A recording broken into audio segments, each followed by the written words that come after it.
ஓம் ஸ்ருதி ஸ்மிருதி புராணானாம் ஆலயம் கருணாலயம் நமாமி பகவத்பாதம் சங்கரம் லோகசங்கரம் शङ्करं शङ्कराचार्यं केशवं बादरायणं सूत्रभाष्यकृतौ वन्दे भगवन्तौ पुनः पुनः ईश्वरो गुरुरात्मेति मूर्तिभेदविभागिने व्योमवद्व्याप्तदेहाय दक्षिणामूर्तये नमः। सहना भवतु सहनौ भुनक्तु सह वीर्यं करवावहै तेजस्विनावधीतमस्तु मा विद्विषावहै। ஓம் சாந்தி சாந்தி சாந்தி. என்னுடைய சாந்தி மந்திரமும் இதுதான். அதனால் இதை நம்ம சுக்லயக யஜுர்வேதத்தில் இருக்கக்கூடிய ஒரு சாந்தி மந்திரங்கிறதுனால சகனாவது தான் இந்த உபநிஷத்துக்கு சாந்தி பாடம். இன்றைக்கி நாம் பார்க்கக்கூடிய உபனிஷத் பேர் சுக ரகசியோ உபனிஷத். சுக ரகசியோபனிஷத். இதுக்கு சில கதைகள்லாம் சொல்கிறாங்க. சுக என்பவன் வியாசனுடைய மகன், சுகமுனின்னு பேர். கிளி மாதிரி அவனுடைய மூக்கு இருக்கும், தலை இருக்கும் அப்படின்னா புராண கதைகளில் அப்படின்னு சொல்லுவாங்க.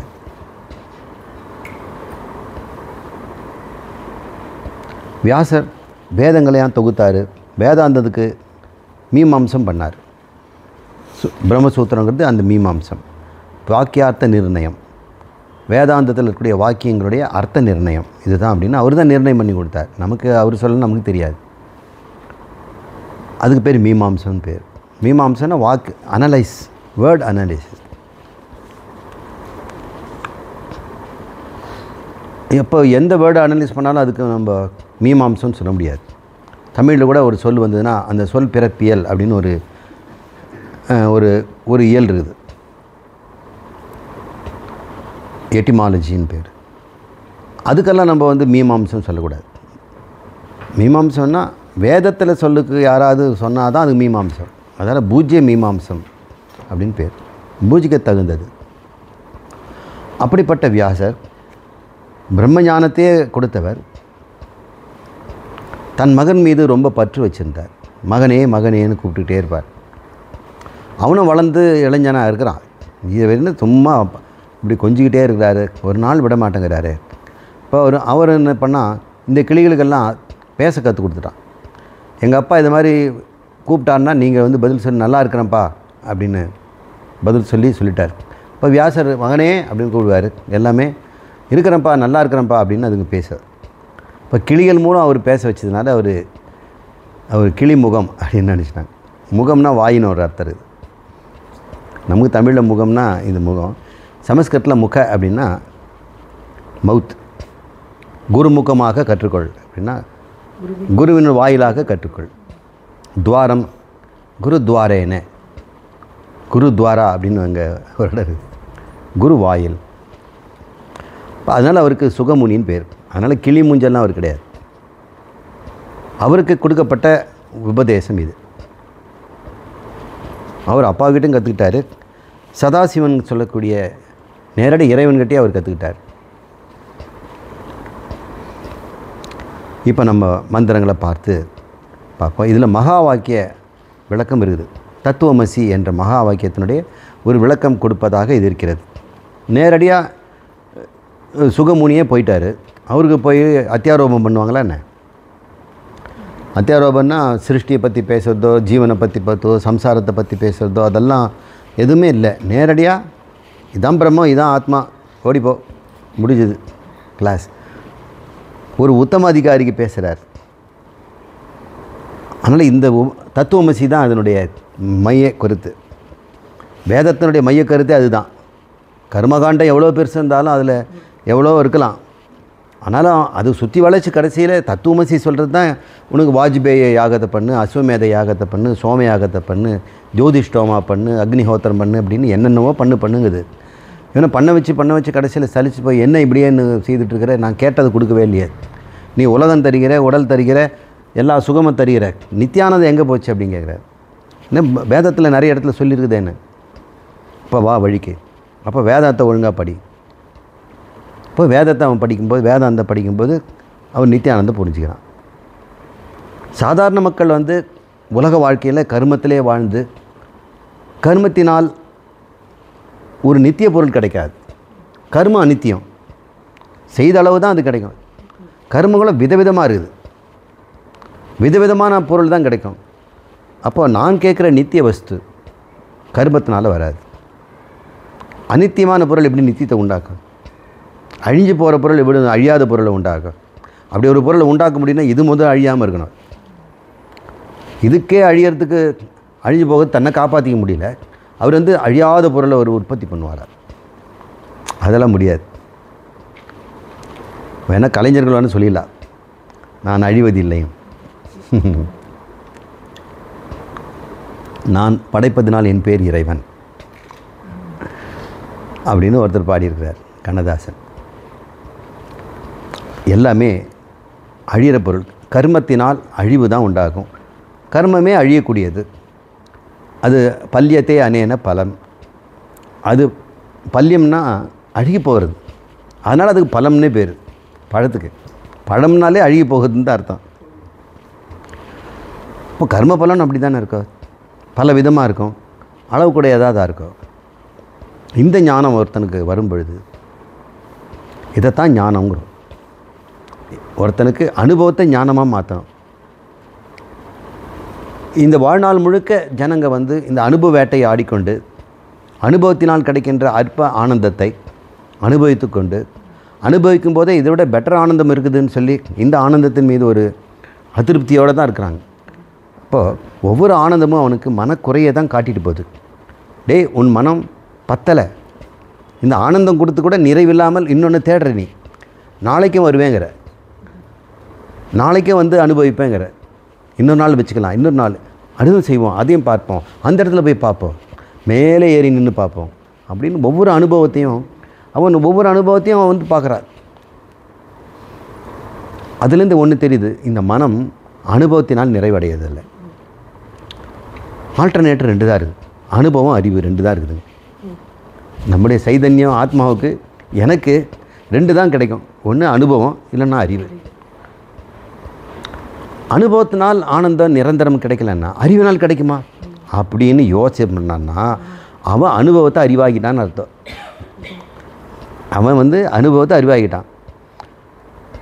குழந்தைங்க ஒவ்வொன்றுத்த அனுபவத்தை அறிவாக்கிட்டே இருக்குது.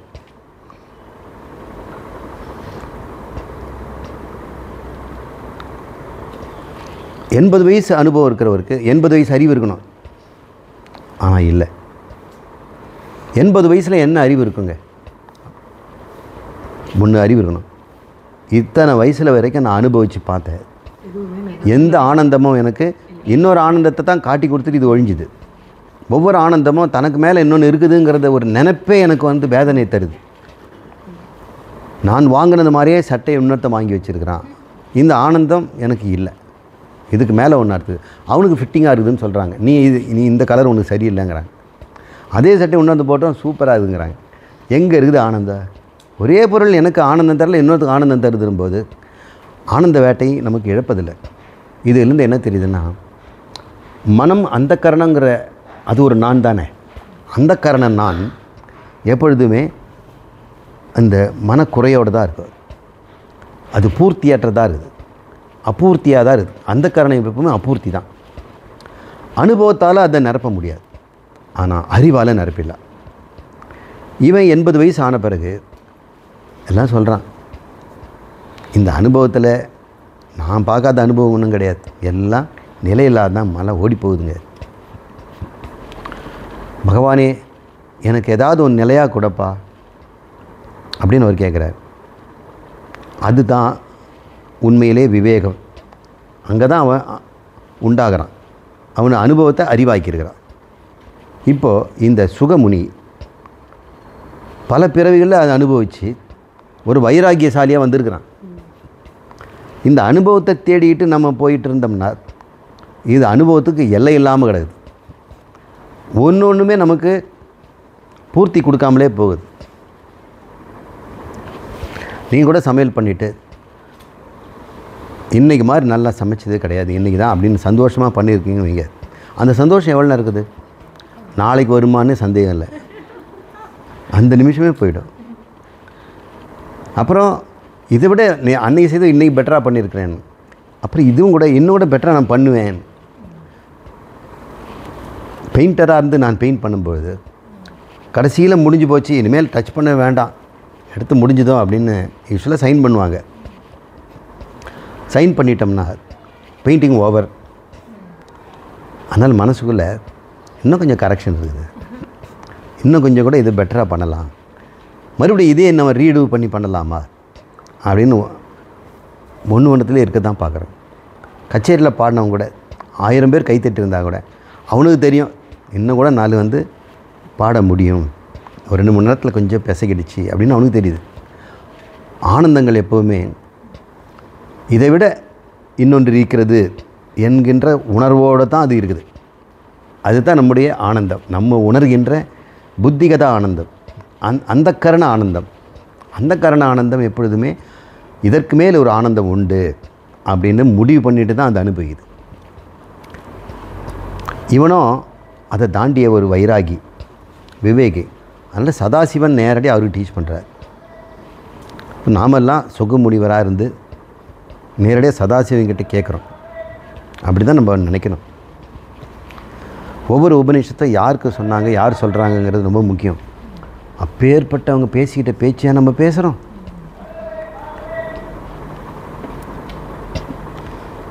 இது சுகமுனியாக அது கேட்டு தெளிவுபடைஞ்சார். இது சதாசிவன் வாயிலேருந்து வந்ததா? ஸ்ரீ சதாசிவ உவாச அத ரகஸ்யோ உபனிஷத் விபாகோ வாக்கியார்த்தः ஸ்லோகாः ப்ரோச்யந்தே. சதாசிவன் சொல்கிறார். இனி அத அப்படின்றார். இனின்னா என்ன அர்த்தம்? வேறு ஏதோ பேசிகிட்டு இருந்தார், அமெரிக்காலாம் பேசியிருந்தார். எங்கே அடுத்து எங்கே நம்ம சாப்பிட்லாம், தோசை போய் எங்கே போகலாம் அப்படின்னு கேட்குறேன்னா ஒரு சாப்டர் மாறுது. அந்த மாதிரி அத்தை அப்படின்னு சொல்கிறாரா? எதுக்கு அத்தைன்னு ஒரு ஆரம்பிக்கிறாரு? அத்தைங்கிறது வந்து ஒரு மங்கள சொல் கூட. முதல் வார்த்தையை நல்லா இருக்கணும்னா அத்தை அப்படின்னு சொல்கிறார். நாதஸ்வரம், சங்கநாதம், வீணை இதெல்லாம் வந்து மங்கள வாத்தியங்கள். அது இருந்தாலே அங்கே மங்களம்னு அர்த்தம். அந்த வீட்டில் ஏதோ மங்களம் நடக்குது, கல்யாணமோ காட்சியோ அல்லது குழந்தைக்கு காது குத்தலோ ஏதோ நடக்குது, கோயில் ஒரு உற்சவம் நடக்குது இன்னும் தெரிஞ்சுக்கிறோம். இப்போ சவுண்டில் அதில் இன்னும் வார்த்தையெல்லாம் நமக்கு தேவையில்லை. நாதஸ்வர சவுண்டில் என்ன உங்களுக்கு வார்த்தை தெரிய போதா? அவர் ஏதாவது பாட்டு பாடினாக்கா தெரியும். அவர் சிலதெல்லாம் அவர் இந்த கெட்டி மேளம் நம்போது எப்படி ஊதுறாரு, ராகத்தில் ஊதுறாரு, பீன்னு ஓதிட்டு, அது பேர் பிபின்னு வச்சுருக்கிறாங்க. ஷனாய், வடநாட்டிலலாம் ஷனாய். அது மாதிரி நம்முடைய மொழியில் ஒரு மங்களத்தில் ஆரம்பிக்கணும்னு அத என்ற வார்த்தையில் ஆச்சுவார். அதுக்கு இனின்னு ஒரு அர்த்தம் இருக்குது. இனின்னா வேறு எதுவும் நடந்திருக்கு அடுத்து அப்படின்னு, அனந்தரம், இன்னொன்றாக, அதுக்கு அடுத்து நம்ம சொல்ல போகிறோம். இந்த இடத்துல என்ன அர்த்தம்? அதங்கிறது 7 அர்த்தம் இருக்குதான். அமரகோஷன்னு ஒரு டிக்ஷனரி இருக்குது. யாஸ்கர்னு ஒருத்தர் சொன்ன ஞாபகம் இருக்குங்களா? அவர் ஒரு டிக்ஷனரி இருக்கிறார். சொல்லுகள்லாம் எப்படி பிறந்ததுன்னு. அவர் தான் அந்த ஷட்லிங்கானி, அந்த ஷட் விகாரம் அதெல்லாம் பற்றி சொன்னவர். அதன் அடிப்படையில் அமரர் அப்படிங்கிற ஒருத்தர் வந்து இந்த டிக்ஷனரி செய்தனால அமரகோஷம்னு பேர். தமிழில் டிக்ஷனரிலாம் இருக்கு இல்லையா, அதை நிகண்டுன்னு சொல்லுவோம். தமிழில் வந்து டிக்ஷனரி சொல்ல மாட்டோம். அகர முதலி, அகராதி இல்லைன்னா நிகண்டுன்னு பேர். நம்மக்கிட்ட திவாகர நிகண்டுன்னு ஒன்று இருக்குது, பிங்கள நிகண்டுன்னு ஒன்று இருக்குது. ஒரு முறையாவது கண்ணில் பார்த்துருக்காங்களா? டிக்ஷனரியே பார்த்தோம். தமிழில் திவாகர நிகண்டு, பிங்கள நிகண்டு கிடைச்சா வாங்கி வைங்க. இந்த இடத்துல அத்தங்கிற சொல்லுக்கு 7 அர்த்தத்தில் எந்த அர்த்தத்தை நம்ம எடுத்துக்கணும்னா, மகனே நீ சாதன சம்பத்து வந்துடுச்சு, சாதன சதுஷ்டயத்தில் நீ தாண்டிட்ட, இனிமேல் நீ கர்மம் செய்துட்டு வேஸ்ட் பண்ணாது. சாதன சதுஷ்டயம் வந்தவனுக்கு கர்மம் எதுக்கு? சமம் தமம் உபரதி விவேக வைராகியம் வந்துடுச்சு. வைராகியம் வந்ததுக்கு காரணம் கர்மத்திலேருந்து வைராகியம் தானே. அப்போ நீ வந்து சன்னியாசி. சந்நியாசம், அங்கநியாசம் கரநியாசம்னு வந்து நித்திய கர்மாவில் செய்வாங்க. அந்த நியாசங்கிறது வேறு. அதை வைத்தல்னு அர்த்தம், பொருத்துதல்னு அர்த்தம். தெய்வங்களை அந்த அங்கத்தில் பொருத்தணும். மார்பில் பொருத்தி, நெற்றியில் பொருத்தி, இந்த குடிமின்னு சொல்லக்கூடிய அந்த பின்மண்டையில் பொருத்தி, தோள்களில் பாதுகாப்பாக பொருத்தி, கண்களில் பொருத்தி, இப்படி 6 அங்கங்களை பொருத்துறது பேர் ஷடங்கம்னு பேர். எந்த சடங்கு செய்தாலும் இதை செய்யணும், அதனால் சடங்குன்னு பேர். இது ஷட்டங்கம். அங்கநியாசம், சில பேர் கரநியாசம் பண்ணுவாங்க. அந்த மாதிரி நீ சந்நியாசம் பண்ணிடுற. இந்த இடத்துல நியாசங்கிறது வேறு. நீ ஆஸ் அப்படின்னு அர்த்தம். சன்னுன்னா இன் ஆல் ரெஸ்பெக்ட். சன்னுன்னா சம்நியாசம். சம்னா இன் ஆல் ரெஸ்பெக்ட். நீன்னா கீழே, நீச்சே அப்படிங்கிறோம்ல ஹிந்தியில். நீனா கீழே, ஆசை அப்படின்னா விட்டுறது, அனைத்தையும் கீழே விட்டுறது, அது பேர் சந்நியாசம். அதனால் நீ அத்தை, எனவே இதன் பிறகு, இப்போ என்ன பிறகு, அதனால் இதை இவ்வாறு நீ ஆனதனால் அப்படின்னு இந்த 6ஆம் வேற்றுமையை நம்ம பயன்படுத்தி புரிஞ்சுக்கிறோம். உனக்கு ரகசிய உபனிஷத்து விபாகசோ, நான் உனக்கு விளக்கி சொல்லப் போகிறேன். விபாகம்னா பிரித்து பிரித்து சொல்ல போகிறேன். எதை பிரித்து சொல்ல போகிறேன்? உபனிஷத்தில். இந்த உபனிஷத்துக்கு பேர் ரகசியோபனிஷத்து. ஏன் ரகசியம் அப்படின்னா, சில பொருள் பார்க்கவே முடியாது, ரகசியமாக இருக்கும். அந்த பொருளை வந்து பார்க்கணும், ரகசியமாக ஒழிச்சு வச்சுருக்குறாங்க. எங்களுக்கு தெரியாதுங்க அந்த சாவி எங்கே இருக்குது. எல்லோரும் வீட்டில் வந்து இப்போ வெளியே போனது ரகசியமாக இடத்துல வச்சுருப்பாங்க. பெரிய ரகசியம்லாம் ஒன்றும் கிடையாது. அந்த கதவு கீழே தொட்டி இருக்கும்ல, செடி தொட்டி, அது கீழே போட்டிருப்பாங்க. அந்த மாதிரி ரகசியம்லாம் இல்லை. உண்மையிலே இது ரகசியம். கண்ணுக்கு முன்னாடி இருந்து கூட ரகசியம். எகிப்தியாலஜிஸ்ட் வந்து அங்கே எழுதியிருந்தது இல்லையா, அவங்க எழுத்தில் படம் படமாக வரைஞ்சிருப்பாங்களே, ஹீரோக்லிபிக்ஸ். அந்த லிபியை வந்து கண்டுபிடிச்சிட்டாங்க, படிக்க ஆரம்பிச்சிட்டாங்க ஈஸியாக. காரணம், எகிப்து நாட்டில் இருக்கக்கூடிய அந்த எஜிப்சியன் லாங்குவேஜ் மறைஞ்சிக்கிட்டு இருக்கும்போதே ரோமனும் அங்கே வந்துடுறாங்க. ரோமன் அங்கேருந்து மெடிட்டேரியன் சீலேருந்து கீழே இறங்கி நைல் வழியாக உள்ளே வந்து எத்தியோப்பியா இந்த ஏரியா எஜிப்ட்ஸ் எல்லாம் ஆக்குபை பண்ணிடுறாங்க. அப்போ இங்கே இந்த ரேஸும் அந்த ரேஸும் கொஞ்சம் கலைஞ்சிருச்சு. கிளியோபாட்ரா, ஜூலியட், சீசர், இவங்களெல்லாம் உங்களுக்கு தெரியும். அவங்களாம் இப்போ 2 ரேஸும் கலந்து ரோமானிய ஆட்சிக்கு வந்துடுச்சு எகிப்து. அப்போ எகிப்து ஆளும் பொழுது அந்த ஊர் ஜனங்களுக்கு இடது பக்கம் செல், கழிவறை இங்கே, குப்பை கொட்டாதே, வரி பணத்தை ஒழுங்காக செலுத்து அப்படின்லாம் சொல்லணும்ல, அவங்க மொழியில் தானே சொல்லணும். அப்போது அந்த ஊருக்காரனுக்கு ரோமனை சொல்லி கொடுத்து இந்த எழுத்து அந்த எழுத்தை சேர்த்து ஒரே போர்டில் எழுதியிருக்காங்க. இப்போ நம்ம ஊரில் ரயில்வே ஸ்டேஷனில் போட்டிருக்காங்களே ராயப்பேட்டா, இப்போ கீழே தமிழில் ராயப்பேட்டை. 2 மொழியில் இருந்ததுனால நமக்கு எகிப்தை வந்து கண்டுபிடிக்கிறது ஈஸியாக இருந்துச்சு, எஜிப்டாலஜி. ஏன்னா ரோமன் லாங்குவேஜ் நமக்கு தெரியும். இதை வச்சுட்டு இந்த வார்த்தை தான் இருக்கும். நமக்கு மலையாளம் எழுத்து கீழே தமிழ் எழுதுன்னு வச்சுங்க, ரயில் அப்படின்னா நம்ம ரா பார்த்துக்கிறோம், மேலே அதே இடத்துல ஒரு அவங்க போட்டிருக்கிறான், நம்ம ரா மாதிரியே போட்டிருக்கிறான். இல்லை கிளிபிக்ஸ்னாலே சப்தங்கள்னு அர்த்தம். அந்த அவங்களது ஏரோக்ளிப்ஸ்ன்ற நம்ம பேர் வச்சோம். எகிப்தியன் காரணம் அதுக்கு என்னங்கள் தான், எங்கள் மொழி பேர் எகிப்துன்னு சொல்ல மாட்டான். பின்னாடி வந்தாங்க சொல்கிறாங்க. இப்போ நமக்கு ரகசியமாக இல்லை. இப்போ எகிப்தியர் நாகரிகத்தெல்லாம் புரிஞ்சுது. ரமேசஸ் சிலை, இது வந்து நெஃபர்டிட்டி, இது வந்து அவனுடைய சர்காபகஸ் அப்படின்லாம் கண்டுபிடிக்கிறோம். நமக்கு ஒரு லாங்குவேஜ் தெரிஞ்சிடுச்சு.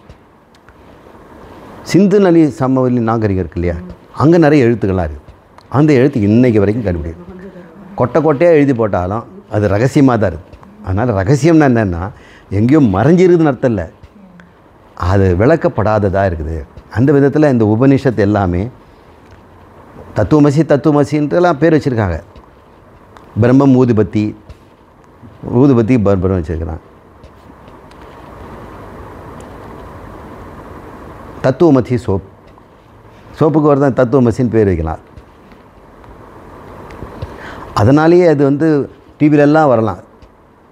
அப்படியும் கூட அது என்னன்னு தெரியாது. நான் என்ன சொல்ல போகிறாரு, அத்தக நீ வந்து சாதன சதுஷ சம்பன்னியனாக இருப்பதனால இனி அத்தனா இனின்னு அர்த்தம், மங்கள ஓசைன்னு வச்சுங்க. ரகசிய உபனிஷத் விபாகசோ, அந்த ரகசியமாக இருக்கக்கூடிய ஒரு உபனிஷத்து எல்லாமே ரகசியம்தான்.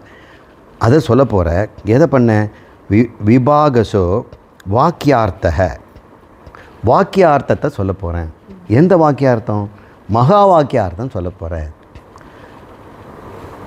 அயமாத்மா பிரம்மம், பிரஜானம் பிரம்ம, அகம் பிரம்மோஸ்மி, தத்துவமசி என்ற மகா வாக்கியம். அதை வாக்கியார்த்த ஸ்லோகா புரோச்சியந்தே, ஸ்லோகத்தில் வருகின்ற தத்துவமசி முதலான வாக்கியங்களின் அர்த்தத்தை நான் சொல்ல போகிறேன். நேரடியாக அபவாதத்துக்கு போயிடுறார்.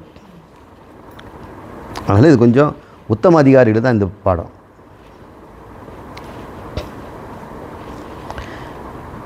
ஏன ஈக்ஷதே ஸ்ருணோதீதம் ஜிக்ரதி வியாகரோதி ஸ்வாத்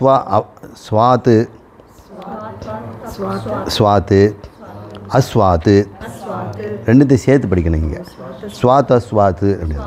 ஸ்வாத் விஜானாதி தத் பிரஜானம் உதீரிதம்.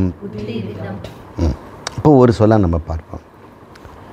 ஏன ஈக்ஷதே, எதனால் பார்க்கப்படுகிறதோ, ஸ்ருணோதி இதம், எல்லாவற்றும் கேட்கப்படுகிறதோ, ஜிக்ரதி முகரப்படுகிறதோ வாசனைகள், வியாக்கரோதினா பேசப்படுகிறதோ, சொற்கள் எல்லாம் வருதோ, மேலும் ஸ்வாது அஸ்வாது, இனிப்பில்லை, சுவை இல்லை. ஸ்வாத்துன்னா சுவையாக இருக்குது. நம்ம முண்டக உபநிஷத்தில் 2 பறவையை பார்த்தோம்ல, ஸ்வாது அஸ்வாதுன்னு அந்த துப்பிட்டு பார்த்துட்டு தான் ஒரு பறவை. ஒரு பையன் அது மட்டும் வேடிக்கை பார்த்துட்டு, இது ஏன் சாப்பிடவே இல்லை. அது மட்டும்தான் ஒரு பழமாக எடுத்து கொதித்து பார்த்துட்டு, இது புளிக்குது இது இனிக்குதுன்னு சொல்லிகிட்டு இருக்குது. ஒன்று சம்சாரத்தில் இருக்குது, இன்னொன்று விடுபட்டு மோட்சத்தில் இருக்குது. ரெண்டுமே ஒரே மரத்தில் தான் இருக்குது, சமான விருட்சம்.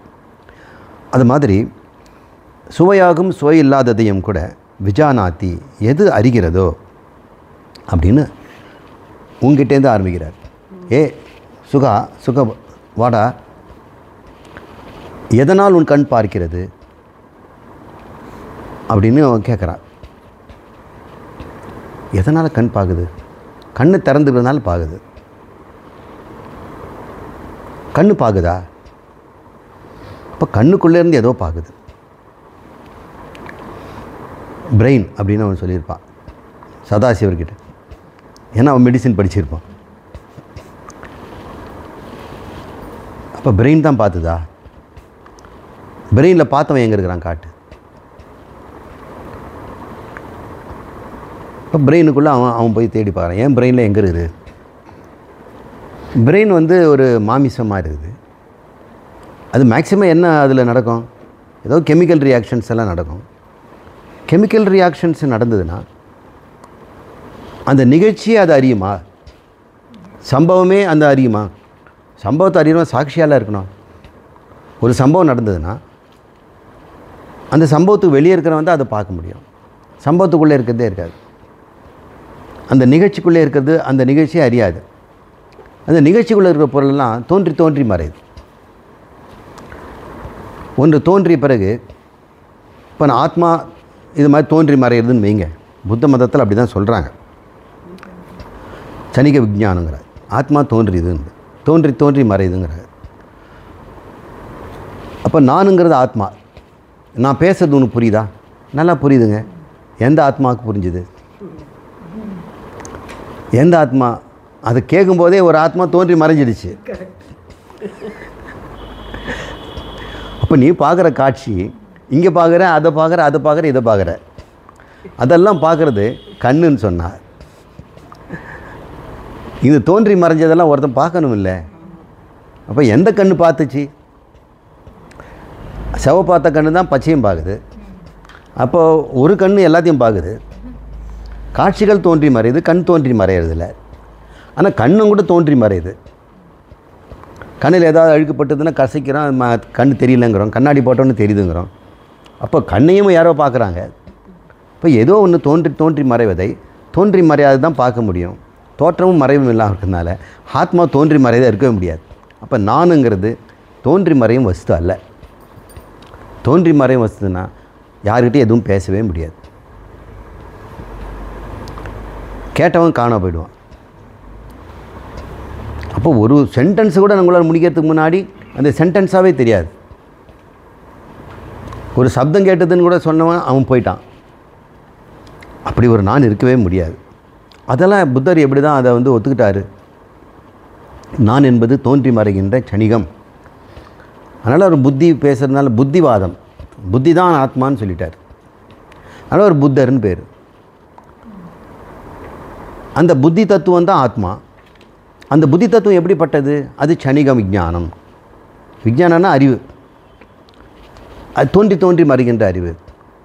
எந்த அறிவு சொல்லிச்சு தோன்றி மறைச்சதுன்னு? தோன்றி மறையது தான் சொல்லிச்சு. அது சொன்ன அறிவு போயிடுச்சே, இன்னொரு அறிவு மறுபடியும் தோன்றி மறைதுன்னு சொல்லணுமில்ல. யாரோ ஒருத்தன் சொல்லிவிட்டு அவன் போயிட்டான். அவன் தோன்றி மறைஞ்சதான் அவன் சொல்லுவானா? அவன் பார்க்கணுன்னா இன்னொன்று தோன்றி மறையதை பார்க்கணும். நான் தோன்றி மறைஞ்சேன்னு சொல்லணும்னா நான் தோன்றதுக்கு முன்னாடி நான் இருந்து பார்க்கணும். நான் மறைஞ்ச பிறகு நான் இருக்கணும். பாருங்கள், இப்போ அந்த தோன்றினேன், இப்போ மறையினேன் அப்படின்னு. நீ வேணால் உன் ஃபோட்டோவை காட்டலாம், ஸ்லைடில் போட்டு பாருங்கள், நான் வந்தேன், இதை போகிறேன்னு. நீ இருக்கணும் தோன்ற மறைவு இல்லாமல். அங்கே மாறலாம். இப்போ தனக்குள்ளே ஒன்று இருக்குது இல்லையா, அந்த அறிகின்ற பருப்பு, அதுதான் கண்ணில் வருவதை காட்சியாக அறிகிறது, காதில் வருவதை சப்தமாக அறிகிறது, மூக்கில் வருவதை வாசனையாக அறிகிறது, வாய் வழியாக பேசம் செய்கிறது, கர்மேந்திரியமும் செய்கிறது. அதுதான் இன்ப துன்பங்களையும் மாறி மாறி அனுபவிக்குது. அத்தனையுமே எது ஒன்று அறிவு தத்துவம் தான் செய்ய முடியும். ஒரு அறிவு தத்துவம், காட்சிக்கு மட்டும் ஒரு அறிவு தத்துவம் இருக்குதுன்னு வைங்க. அது காட்சி இருந்தால் மட்டும் காட்டுங்க. உங்கள் கேமரா காட்சிக்கு மட்டும்தான் அறிவு தத்துவம். சப்தம்லாம் அது கேளுங்க, சிசிடிவியில் அது மியூட்டாக இருக்கும். அது கேமராவும் ஒன்று கொடுக்கணும், அதுக்கு ஒரு தனி தத்துவம் கொடுக்கணும். அப்போ நம்மக்கிட்ட இருக்கக்கூடிய இந்த செல்ஃபோனில் வேணால் நம்ம காட்சியும் எடுக்கலாம், ரெக்கார்டு சப்தமும் பண்ணலாம். வாசனை பிடிச்சி வைக்கணும்னா முடியாது. அப்போ ஒவ்வொரு தத்துவமும் ஏதோ ஒன்று தான் அறிகிறதா இருக்குது. ஆனால் ஒரு தத்துவம் என்கிட்ட காட்சியும் அறியுது, சுவையும் அறியுது, வாசனையும் அறியுது. அப்போ நான் அது எதுவாக இருக்கும்? அப்போ அத்தனை தத்துவம் விரிச்சுட்டு தான் ஒரு பெரிய அது ஒரு மிக்சராக இருக்கும். 5 புலன்களும் சேர்ந்த ஒரு கலவையாக இருக்கும். 5 புலவையும் ஒருத்தன் அறிஞ்சு இதில் அறிஞ்சு அதோடு தொடர்ந்து பார்க்குறான், அதோடு இதை பார்க்குறான். பச்சையாக இருந்தது தான் நகர்ந்துதுங்க. நகர்ந்ததை பார்த்தவன் பச்சையை சொல்கிறான். அந்த பச்சையாக இருந்த நகர்ந்த பற்றி அதுதான் சத்தம் போட்டுச்சு அப்படின்னு எவன் ஒருவன் ஒரு பொருளில் இருக்கக்கூடிய அனைத்தையும் பார்க்குறான். அவனால் 5 புலன்களையும் சேர்த்து பார்க்க முடியறதுனால தானே அந்த பச்சை கலர் சட்டை போட்டவன் தான் இந்த சத்தத்தை போட்டான். அப்போ அவன் கலரையும் பார்த்தான், இவன் சத்தத்தையும் பார்த்தான், அவன் தான் இதை சாப்பிட்டான் அப்படின்லாம் சொல்லும்பொழுது ஏதோ ஒரு அறிவு தனிப்பட்ட அறிவாக, காட்சி அறிவாக, சப்த அறிவாக இல்லாமல் அனைத்தையும் அறிகின்ற அறிவுக்கு அறிவாக இருக்கிறது. அதை அறிந்து கொள். உன்னிடம் ஒன்று இருக்குதுப்பா. அது ஒன்று தான் அறிபவனாகவும் பேசுபவனாகவும் உணர்பவனாகவும் நினைப்பவனாகவும் இருக்கிறது. பிஜானாதி, ப்ளீஸ் அண்டர்ஸ்டாண்ட். தத்து, அந்த ஒன்று தான் பிரஜானம். அதுக்கு பேர் பிரஜானம்னு வச்சுக்கடா. உதீரிதம் அவ்வாறு சொல்கிறாங்களாம். உதீரிதம்னா சொல்கிறாங்க, ஈரிதம்னா சொல்கிறது. ஆத்மாவை கண்டுபிடிச்சி கொடுத்துட்டார் பாருங்க. பிரஜானம்னு சொன்னார், ஆனால் பிரம்மம்னு அது சொல்லலை. பிரஜானம்னு ஒன்று இருக்குது, மீதியெல்லாம் ஞானம், தனித்தனி ஞானம், விசேஷ ஞானம், அதெல்லாம் விஞ்ஞானம். எல்லா விசேஷ ஞானத்தையும் சாமானியமாக ஒன்று எப்பொழுதும் இருந்துக்குது, தொடச்சி போட்டுடுதுங்க. சப்தம் கேட்ட உடனே அடுத்த சத்துக்கு ரெடி ஆகிடுது. எப்படி ஒரு தோசை போட்டு எடுத்தோன்னா அந்த கல் இன்னொரு தோசைக்கு ரெடி ஆகிடுது. ஒவ்வொரு தடவை தோசை போட்டு கல் தூக்கி போட முடியுமா? அப்படி இல்லையே, ஒரே கல்லெல்லாம் போடுறோம்ல, அதே கல்லை பரோட்டாவும் போடுறான். அப்போ ஏதோ ஒன்று அதில் தோன்றி மறைவது இடம் கொடுத்து சுத்தமாக இருக்குது, அது ஒட்டவே மாட்டேங்குது. ஒருவேளை நம்ம ஆத்மா அறிவுடையது, ஒரு நிறத்தை பார்த்தா நிறத்தோடு அப்படியே மஞ்சள் சாயம் போட்டுச்சு, அப்படியே மஞ்சள் ஒட்டிச்சு அப்படின்னு ஆத்மாவில் ஒன்று ஒட்டிடுச்சுன்னு வைங்க, இன்னொன்று எப்படி அறியும்? அது ஒரு சப்தத்தை கேட்டோன்னு இன்னொரு சப்தம் கேட்காது, ஒரு காட்சி பார்த்தா இன்னொரு காட்சி பார்க்காது. யானை வருது, யானை பார்த்துட்டாங்க, அங்கே இருக்குது யானைங்கிற அந்த காட்சி மறையலை, அது நேராக வந்து மிதிக்குது. அப்போ அடுத்தடுத்து மறைஞ்சால் தானே அடுத்த காட்சி அது பார்க்க முடியும். அப்போ ஒன்று கூட உங்கள்கிட்ட ஒட்டலை இல்லை, என்ன லிப்பியதே அப்படின்னு பகவான் சொல்கிறார். இந்த ஆத்மாவில் எதுவும் ஒட்டுவதே இல்லை, என்ன லிப்பியது, நான்ஸ்டிக் தவா, எதில் வேணால் போட்டு எடுங்க. அசங்கம், எதோட அது செய்வதும் இல்லை, அது இப்படி எப்படி ஆடுறதும் கிடையாது, அதான் கூடஸ்தம், அதிர்றதும் கிடையாது, நோ வைப்ரேஷன். ஆத்மாக்கெல்லாம் வைப்ரேஷன், ஒரு ஆத்மாவோட வைப்ரேஷனை பார்த்தோன்னா சொல்ல, எதெல்லாம் வைப்ரேட் அதெல்லாம் அநித்தியம், அதெல்லாம் பிரவாக நித்தியம், அது நிச்சயமாக அது ஆத்மா இருக்க முடியாது. நல்ல வைப்ரேஷன் பற்றி, ஆத்மாவனுடைய வைப்ரேஷன் நான் மெடிடேஷன் அப்படியே உணர்ந்தேன். அப்படி தத் பிரஜானம், அந்த எந்த ஒன்று உன்னில் புலன்களையும் மனதையும் அறிந்து கொண்டு சாட்சியாக இருக்குதோ அந்த ஒன்று தான் பிரஜானம் என்று தெரிஞ்சுகள் அப்படின்னு ஒரு டெஃபினேஷன் முடிச்சிட்டாருமா. அடுத்து என்ன பண்ண போகிறாரு? அந்த ஒரு உங்ககிட்ட ஒரு பிரஜானம் காட்டினார் இல்லையா, அடுத்து ஒரு லெவலை மாற்றுறார். நீ உன்னுடைய மாணவனே உன்னுடைய பிரஜானத்தை காட்டி கொடுத்த. சதுர்முக இந்திர தேவேஷு மனுஷ்ய அஸ்வ கவாதிஷு சைதன்யம் ஏகம் பிரம்மாதஹ பிரஜானம் பிரம்ம மையபி அப்படி சொல்கிறார்.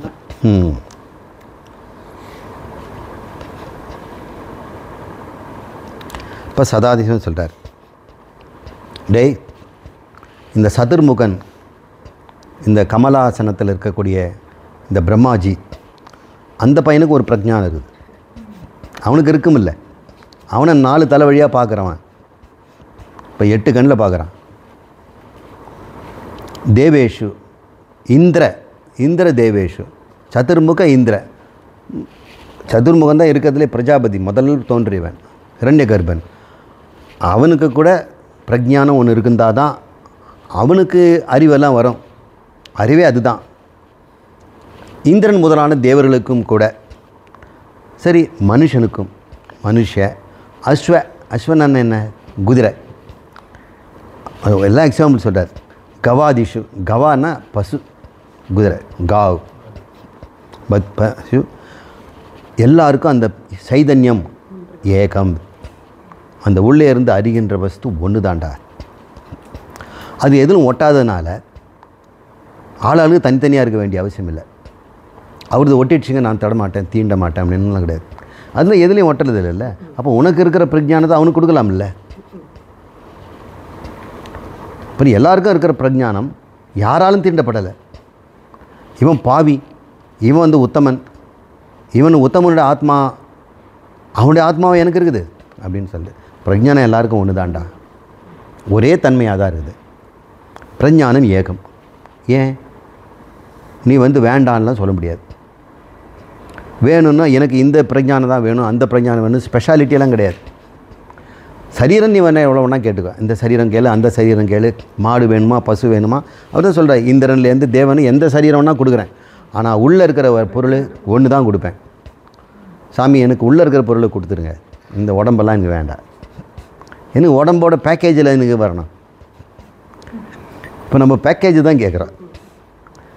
இந்திரன் கிடைக்க மாட்டானா, சந்திரன் கிடைக்க மாட்டான்னு, எங்கே போனாலும் பேக்கேஜ் தான் வேறு, உள்ளே இருக்கிற பொருள் ஒரே பொருள் தான். சைதன்யம் ஏகம், அது பிரம்மம்,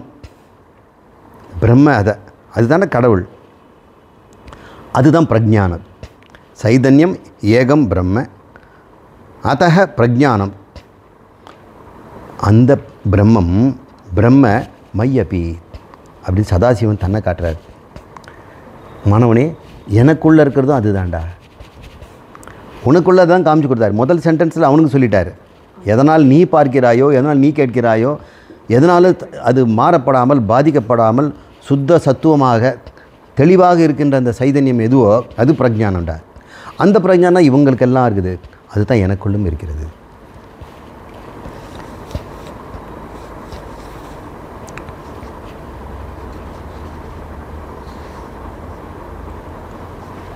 அடுத்தது பரிபூர்ண பராத்ம அஸ்மின் தேஹே வித்யா அதிகாரிணி புத்தேஹே சாட்சிதயா ஸ்தித்வா ஸ்புரன்ன அகம் இதி ஈரியதே. இப்போ தொகுத்து சொல்கிறார். இப்படி இவங்களுக்கெல்லாம் எல்லா ஜீவராசிக்கும் பிரம்ம முதல் கீடம் வரை புழு வரை பரிபூர்ண பரமாத்மா, அந்த அந்த பிரஜானம் பரிபூர்ண பரமாத்மா அப்படின்னு சொல்கிறார். பரம் ஆத்மா, ஆத்மானா எல்லாத்துக்கும் ஆதார பொருள். ஒன்றுக்கு ஆத்மா எதுன்னா அதுக்கு ஆதாரமாக இருக்கும். அந்த ஆத்மா எடுத்துட்டோன்னா அந்த போயிடும் அந்த பொருள். பானைக்கு ஆத்மா எதுன்னா மண்ணு தான்.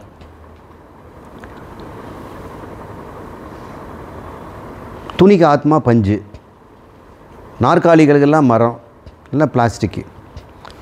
சர்வ ஆத்மா, எல்லாத்துக்கும் ஒரு ஆத்மா இருக்கணும்ல. நீங்கள் இதெல்லாம் சொல்லிட்டீங்க, அதுக்கு ஆத்மா ஆத்மான்னு சொன்னீங்க. இதுங்களுக்கெல்லாம் ஒரு ஆத்மா இருக்கணும்ல. இவ்வளோ பலவாக இருக்கிற பானைக்கு ஆத்மா ஒரு ஆத்மா மண், பலவானதுக்கு ஒன்று. இப்படி நகைகளுக்கெல்லாம் ஒரு ஆத்மா. சரி, நகை சரி, தங்கம் மண் உயிரற்றது நீ சொல்கிறீங்களே, இதுக்கெல்லாம் ஒரு ஆத்மா இருக்கும்னா சர்வாத்மா. அப்படி ஒன்று இருக்கணுமே. அப்படி இருந்ததுன்னா அது பரமாத்மா. அந்த பரமாத்மா நித்தியமாக இருக்கணும். அது நித்தியமாக இருக்கிறதுனால எல்லா இடத்துலையும் இருக்கணும். மீதெல்லாம் அதை சார்ந்து தோன்றி மறையிறதா இருக்குது. பரமாத்மா தோன்றி மறையாது, அது நித்தியமாக இருக்குது. நித்தியமாக இருந்ததுன்னா அது பரிபூர்ணமாக தான் இருக்கணும். கொஞ்சம் நல்லா லிங்க் பண்ணி பாருங்கள். அதுக்கு என்ன சார் முடிச்சு, இவன் அப்படி இருந்தால் இது இருக்கணும்னு சொல்கிறீங்களே, என்ன அன்மயம் இருக்குது? பார்த்தா வித்திரேகமாக இருக்குது. பரமாத்மாங்கிறது ஒரு பேர், பரிபூர்ணங்கிறது ரெண்டு. இது ரெண்டுத்துக்கு ஏதோ கனெக்ஷன் சொல்கிறீங்களே, இது இருந்தால் இது தான் இருக்கணும், இப்படி தான் இருக்கணும்னு. அப்படி தான்டா இருக்கணும். எது ஒரு பரம்பொருளோ பரமாத்மாவோ அது பரிபூர்ணமாக தான் இருந்தாருங்க. இல்லைன்னா அதுக்கு பரங்கிற வார்த்தையை நமக்கு கொடுக்க முடியாது. ஏன் அது பூர்ணம் சொல்ல பரிபூர்ணங்கிற? எல்லா விதத்திலும் பூர்ணம், காலத்தாலும் பூர்ணம், இடத்தாலும் பூர்ணம், வஸ்துதக பூர்ணம், எல்லாவற்றிலும் பூர்ணம் பரிபூர்ணம். அந்த பரிபூர்ணமான எதை சொல்கிறாரு? இந்த பிரஜானத்தை சொல்கிறார். சுகமுனிவனுடைய ஆத்மாவை சொல்கிறார். உன்னுடைய அந்த பிரஜானம் பரிபூர்ண பரமாத்மா. அஸ்மின் தேகே வித்யாதிகாரிணி, இந்த தேகத்திலே அஸ்மின் தேகே வித்யா அதிகாரிணி, அறிவுக்கு இடமாகிய, வித்யாவுக்கு அதிகாரினா, அதிகரணம்னா ஒரு இடம், அதிகரணம்னா அதிகாரிங்கிறது வேறு, அதிகரணம்னா ஒரு இடம். சாமான அதிகரண்யம் அப்படின்னு சொல்கிறல்ல. பல பேர்கள் ஒரே பொருளுக்கு காட்டுறோம். நீல சுகந்த உட்பலம், மூணுவே ஒரே பொருளை தான் காட்டுது. நீல நிற வாசனையுடைய மல்லி மலர் அப்படின்னு ஒரு இடத்த தான் நம்ம காட்டுறோம். அது பேர் சம அதிகாரணம். அதிகரணம்னா ஒரு இடம். வித்யாதிகாரணம் அப்படின்னா இந்த அறிவுக்கு இடமாக ஒன்று இருக்குதான். புத்தேகே, உன் புத்தியில், இந்த தேகத்தில் அறிவுக்கு இடமாகியன்னு சொல்ல, அறிவுன்னு சொல்லலை, அதை அறிவை வைக்கிறதுக்கு ஒரு இடம் வேணும். அந்த புத்தேகே அதுதான் சாட்சியாக இருக்குது. சாட்சிதயா பரிபூர்ணக பரமாத்மா அஸ்மின் தேகே வித்யாதிகாரிணி புத்தே சாட்சிதயா ஸ்தித்வா, அங்கே சாட்சியாக உட்கார்ந்துக்கிட்டு இருக்குது. ஸ்திதித்வா, நிலையாக நிற்குதான். எல்லார் புத்திக்குள்ளேயும் இருந்துக்கிட்டு அவங்கவுங்கள பார்க்குறதெல்லாம் பார்த்துக்கிட்டு எதனாலும் அது அழுக்கப்படாமல் இருக்குது. எல்லாருக்குள்ளேயும் இருந்துக்கிட்டு எதிலும் கலந்துக்காமல் இருக்குது. அதனால் அது சாட்சி தயார். அறிவுங்கிறதுனால தான் சாட்சிங்கிற பேர் வருது. உலகங்கிற பார்க்கறதுனால அதுக்கு பேர் சாட்சி. உலகம் இல்லாத போயிடுச்சுன்னா அதுக்கு சாட்சின்ற பேர் கொடுக்க முடியாது. ஸ்திதித்வா இருந்து கொண்டு என்ன பண்ணுது அந்த புத்தியில்?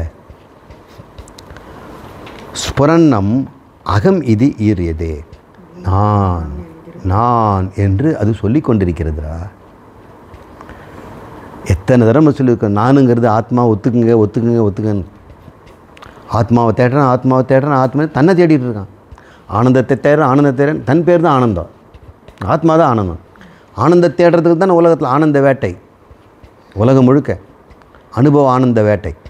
ஆனால் இவன் தன்னை தேடுறான், 10ஆம் அவன் தன்னை தேடுறான், தானே ஆனந்தமாக இருந்துட்டு உலகம் தேடி இருக்கான். இப்போ அந்த ஸ்புரணம் அகம் அகம்னு எது உன்னிடத்தில் சொல்லி கொண்டிருக்கிறதோ, நான் பார்த்தேன், நான் கேட்டேன், நான் மோந்து பார்த்தேன் அப்படின்றைய இந்த 5 விதமான உணர்வுகளுக்கும் ஆதாரமாக ஒரு நான் இருந்தது இல்லையா? அந்த நான் அது இன்ப துன்பத்துக்கும் அப்பாற்பட்டதுன்ட்டார். ஸ்வாது அஸ்வாது அதையும் சேர்த்து சொல்லணும். அப்போ தான் அது சாட்சின்னு சொல்ல முடியும். அந்த ஸ்புரணம் அது எப்பொழுதும் அகம் என்று சொல்கிறது. இன்னும் கூட நான் ஆத்மாவை அனுபவிக்க வேண்டும். என் குருநாதர் எப்போ அதுக்கு அருள் கொடுப்பார்? முருகா, எப்போ எனக்கு ஆத்மாவை காட்டி கொடுப்பேன்? உன்னை எப்போ காட்டி கொடுப்பேன்? நான் தாண்டா அவங்ககிட்ட அகம் அகம்னு உள்ளே இருக்கிறேன், நீ புறம் புறம்னு தேடிட்டு இருக்கிய, நீ புறம் போக்கா இருக்கிற, நான் அகம் நோக்கா இருக்கிறேன். உள்ளப்பார், நான் சொல்கிறத நான் தாண்டா அப்படின்னு. அப்புறம் நான் என்ன நினச்சிக்கிட்டு இருந்தேன்?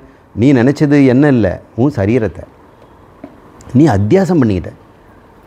நான் என்கின்ற என் மீது நீ என்னத்தையும் அத்தியாசம் பண்ணிவிட்டு நான் அதுன்னு சொல்லிகிட்டு இருக்கிற. கழட்டி போடு அத்தியாசத்தை. உண்மையானதுன்னா கழட்டி போட்டுடலாம். ஆனால் கற்பனையில் ஏற்றந்த நம்ம என்னது கழட்டி போட்டுறது? அறிவால் தான் கழணும். ஏன் இப்படிலாம் இருக்கிற நீ? ஒரு நாள் இங்கே உட்கார வச்சுருப்பார பாப்பா. அப்படி ஸ்புரன்னம் அகமிதி ஈரியதே, அது உள்ளுக்குள்ளேருந்து அகம் அகம் சொல்லுது. இதுக்கு மேலும் சதாசிவர் சொல்லிட்ட பிறகு சதாசிவாரம்பம், சங்கராச்சாரிய மத்தியமம், அவர் சொல்லது சதாசிவ வாயிலே நம்ம கேட்டுட்டோம். நானும் எது இருக்குதோ அது ஆத்மான்னு ஒத்துக்குங்கப்பா.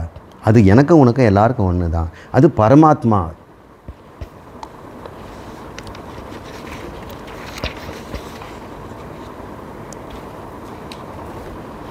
சரி, அந்த உள்ளே இருக்கிற நான் சொல்லுது, அதை பற்றி சொல்லுது. ஸ்வதஹ பூர்ணஹ பரமாத்திர பிரம்மசப்தேன வர்ணிதஹ. ஸ்வதஹ பூர்ணம், தன்னளவிலே பூர்ணமாக இருக்குதா. அது சார்பில்லாத பூர்ணம். ஸ்வதக ஒருத்தர் திருப்தி அடையலாம், ஆனந்தம் அடையலாம், பூர்த்தி அடையலாம். சொல்கிறாங்க அவருக்கு 60 வருஷம் முடிஞ்சு சப்த ஆப்த பூர்த்தி. ஆப்தம்னா வருஷம், சப்தாப்த பூர்த்தி. அப்போ அவர் பூர்ணம் அடைஞ்சிட்டாரா? இல்லை, வருஷம் முடிஞ்சதுனால அவருக்கு அந்த முடிஞ்சிருக்குன்னு சொல்கிறாங்க. ஸ்வதக பூர்ணம், தன்னளவில் பூர்ணம். இப்போ அந்த தொட்டியை ரொம்பிடுச்சிங்களா அப்படின்னம்னா அந்த தொட்டியை ரொம்பறதுக்கு இன்னொன்று தேவைப்படுது. இங்கே தன் நிறைவுக்கு தானே காரணம், புத்திக்கு நிறைவுக்கு வேறு எதெல்லாம் காரணம். புத்தி நிறையுதா அப்படின்னு கேட்குறேன். உன் புத்தி நிறைஞ்சுதா? புத்தினா உன்னுடைய மனம் நிறைஞ்சுதாப்பா, போதுமாண்ணா? சிரிப்பார். இப்படி சொல்ல மாட்டார், இப்படி சொல்லுவார். அப்படின்னா டபுள் அர்த்தம். யாராவது 8 போட்டாங்கன்னா தலையில் ஆமான்னு அர்த்தம், இல்லைன்னு அர்த்தம். இல்லைங்கிறது இப்படி, ஆமாங்கிறது இப்படி, 2 இதை கலந்தோம்னா 8. இப்போ எல்லாம் இப்படி போடுவான். அதுலேருந்து புரிஞ்சுக்க மனுஷன் 8 தவிர ஒரு போடவே மாட்டான்.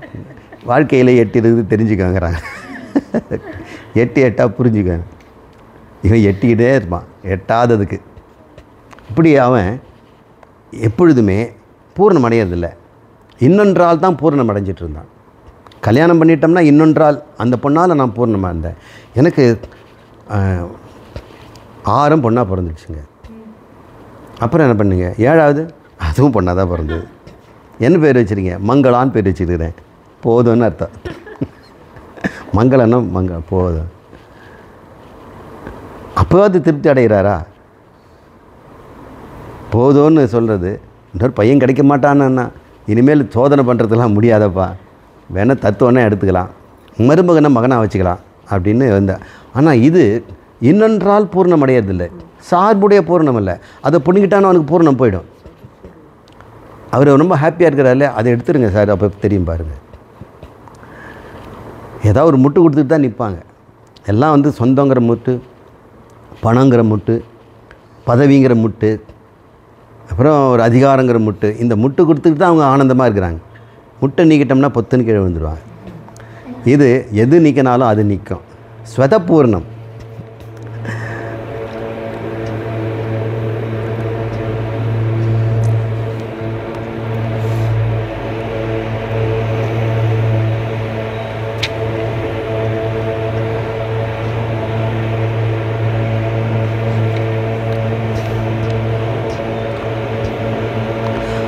அத்திர பிரம்மசப்தேன வர்ணிதக. அந்த ஒன்று தான் இந்த பரிபூர்ணமான உன்னிலும் என்னிலும் எல்லாவற்றிலும் நான் நான் என்று எது சொல்லி கொண்டிருக்கிறதோ அதை பிரம்மம் என்று வர்ணிக்கப்படுகிறது உபனிஷத்துக்களால். அதுதான் கடவுள் என்று சொல்லப்படுகிறது. அப்போ நான் கடவுள்னு சொல்லலாமா குருஜி? தாராளமாக சொல்லலாம். அழுதுகிட்டே சொல்லக்கூடாது. ஆனந்தமாக சொன்னால் அது உண்மை, அழுதுகிட்டே சொன்னோன்னா அது உண்மை இல்லை. நான் பிரம்மம் அப்படிங்கிறத நீ சந்தோஷமாக சொல்லு. நான் வெற்றி பெற்றவன், நான் முதல் மாணவன், நான் கோல்டு மெடலிஸ்ட் அப்படின்னு சொல்கிறது காரணம் உனக்கு கோல்டு மெடல் வாங்கியிருக்கிறேன். இல்லைன்னாக்கா அவங்களால நீ சொல்ல முடியுமா? வெளி இடத்துல அவன் போய் எங்கேயோ செக் பண்ணிவிடுவான். ஆனால் நீ எங்கே செக் பண்ணாலும் இது தான், எங்கே போயின்னா வெரிஃபை பண்ணிக்கப்பா நானுங்கிறது பிரம்மமா இல்லையான்னு சதாசிவமே சொல்லிட்டார். அதனால் நீ என்ன சொல்கிற? நான் கடவுள்னு சொல்லலாமான்னா தாராளமாக சொல்லுங்கள். சொல்லியாவது சந்தோஷப்படுங்க. என்றாவது ஒரு நாள் அந்த உண்மை உங்களுக்கு விளங்காமல் போகாது. பிரம்ம சப்தேன, சப்தம்னா அந்த சொல்லால் வர்ணிக்கப்படுகிறது.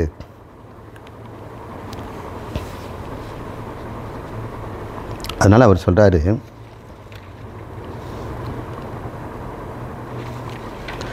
நான் இருக்கிறேன் என்று அது விளங்குகிறதா, அதனால் நானே பிரம்மமாகிறேன் அப்படின்னு சதாவி சொல்கிறார். என்கிட்ட இருக்கிற அந்த நான் எப்பொழுதும் அது ஒரே ஒரு சப்தம் தான் கொடுக்குதா, ஒரே மாதிரி உணர்வு தான் இருக்குதா. நான் இருக்கிறேங்கிற உணர்வு தவிர வேறு எதுவுமே இல்லையா. நான் அறிகிறேன், நான் கேட்கிறேன், நான் பார்க்கிறேன், நான் தோற்றேன், நான் வெயிற்றேன், அப்படி கிடையாது. நான் இருக்கிறேன் என்ற அஸ்மி இது ஐக்கிய, அஸ்மீதி ஐக்கிய சொல்லுங்கள், அஸ்மீதி ஐக்கிய பராமர்ச்சஸ் தேன பிரம்ம பவாமி அகம். பிரம்ம பவாமி அகம், இதுவும் மகா வாக்கியம்தான். ஆமாம் ஆமாம். அஸ்மீதி ஐக்கிய, ஐக்கியன சொல்லப்படுற, ஆக்கியன்னா சொல்கிறது, அப்படி பெயருள்ள, ஆக்கியன பெயர் சொல்கிறது, டிக்ளேர் பண்ணுறது, டிக்ளரேஷன் கூட ஆக்கிய அப்படின்னு அர்த்தம். அஸ்மீத ஐக்கிய ஆனால் நான் என்று அது டிக்ளேர் பண்ணிகிட்டு இருக்குதான். உங்களுக்கு எதாவது தெரியுதா அந்த சத்தம்? ஒரு டிக்ளரேஷன். உங்களுடைய எல்லா எண்ணங்களையும் விட்டுட்டோம்னா அந்த டிக்ளரேஷன் ஓங்கி கேட்கும். அது ஆல்வேஸ் டிக்ளேர், மௌனமாக இருக்கிறது இல்லை. நான் இருக்கிறேன், நான் இருக்கிறேன் என்று அஸ்மீதி, நான் இருக்கிறேன் என்று டிக்ளேர் ஆக்கிய பரமார்ச்சஸ், அது ஒளி பொருந்திய அறிவு சுடராக இருக்குதா. இருக்கிறேன்னு சொல்லி கல் மாதிரி இல்லையா, இப்போவும் பிரகாசித்து கொண்டிருக்குதான். எதையும் அறிவதற்கு காத்துக்கிட்டு இருக்குதான். கண்ணில் தான் வந்தால் உடனடியே பார்த்துடுது, காதில் வந்து உடனே கேட்டுடுது.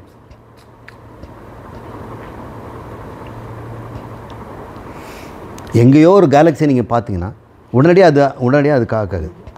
இந்த ஆத்மாவை தேடி பிடிக்கும்போது பார்க்கணும்னா அதுக்கு முந்தி நிற்கிறான். மனம் அதை கண்டுபிடிக்கலான்னு தேடும்பொழுது அதுக்கு முந்தி நிற்கிறான். அது விட்டு ஓடலான்னு பார்த்தாலும் அதுக்கு முந்தி நிற்கிறான்.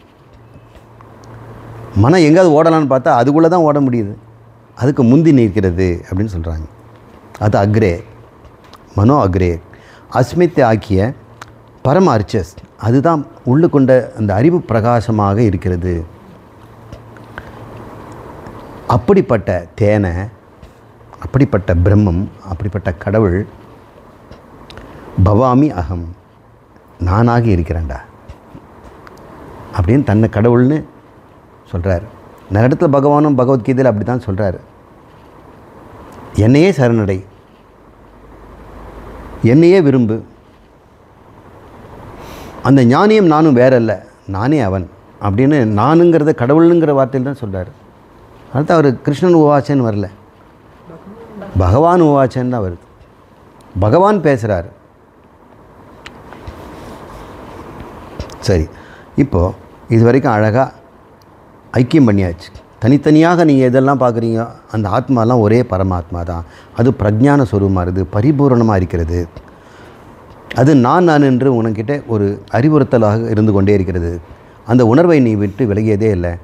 நான் ஒரு 10 நாள் அல்லது ஒரு 10 நிமிஷம் அறியாமல் இருந்தேன் அப்படின்னு சொல்ல முடியுமா? ஆமாம், 10 நிமிஷம் அறியாமல் இருந்தேன்னு அறிஞ்சல்ல, அப்போ நீ தொலைவே முடியாது. அறியாமல் இருந்தேன்னு யாராலும் சொல்ல முடியாது.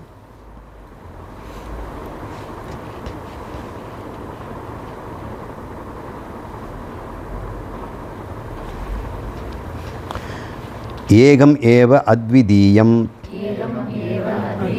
சன்னு நாமரூப விவர்ஜிதம் சிருஷ்டேஹே புரா அதுனா அஸ்ய தாத்ருக்த்வம் ததீரியதே அப்படின்னு சொல்லுது. இந்த இடத்துல ரொம்ப விசாரிக்க வேண்டிய ஒரு இடம். ஏகம் ஏவ அத்விதீயம்னு ஒரு சொல் வருது. ஏகம் ஏவ அத்விதீயம் சன்னு, ஏகம் ஏவம் அத்விதீயம்னு 3 வார்த்தை இருக்குது. இந்த 3ஐயும் புரிஞ்சுக்கணும். சன்னுன்னா அப்படியாக இருந்து கொண்டு, நாமரூப விவர்ஜம், நாமரூபங்களாம் இல்லாமல், அது ஒன்று இருக்குது. இப்போ இந்த சென்டென்ஸு நம்ம ஆராய்ச்சி பண்ணி பார்க்க வேண்டியிருக்குது. இல்லை, அடுத்த வாரம் நம்ம இதை பார்ப்போம். அது எப்படி இருக்குதா? சிருஷ்டேகே, சிருஷ்டிக்கு முன்னாடியே இருந்துதான். புறான்னா முன்னாடி, சிருஷ்டேகே புறா அதுனா இப்பவும் இருக்குதான். அதுனா அபி அஸ்ய தாதிருக்துவம் ததீரியதே, அது அதுக்கு அந்த மாதிரி சமமாக இது எப்பவும் இருந்து கொண்டிருக்கிறதுன்னு சொல்லுது. அதை நம்ம அடுத்த வழியில் பார்ப்போம்.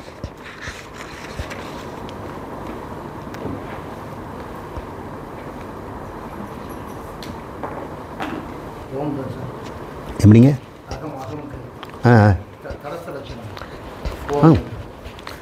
ஓம்ன்றதை எப்படி நீங்கள் புரிஞ்சுக்கிறீங்க? ஓ, அப்படி சொல்கிறீங்க, சப்தமாக.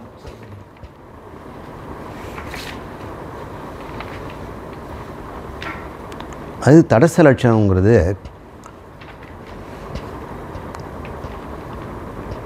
உங்களுக்குள்ளே காட்டிக்கலாம். எப்படி இருந்தாலும் ஓம் இருக்கணும்னா அந்த ஓம் அறிகிறவங்க கூட இருக்கணும். ஓம்ங்கிற ஒரு சப்தம் தானே. அந்த சப்தம் கேட்ட ஒருத்தன் ஓமே கேட்குதா? ஓம்னு சத்தம் போட்டுட்டு அதுவே கேட்குமா? ஓம் கேட்காது. அப்போ ஓம்னு நானே சப்தம் விடுறேன், கேட்குறவன் யார்? ஆமாம், தட்டில் போட்டவன் தான் சாப்பிடுவான். வீட்டை விட்டு வெளியே வந்தவன் தான் நான் வெளியே போவான். அப்போது அது வந்து ஏக கர்த்திரு நியாயம்னு பேர். இதை செய்தவன் தான் அதை செய்திருக்கணும். சாப்பிட்றவன் ஒருத்தன் கை கழுவ ஒருத்தர் இருப்பானா? அப்படி ஒருத்தன் செய்தான் வெடிவேல். அங்கே ஒருத்தர் தொலைவாக அழுதுட்டுருக்கிறான்.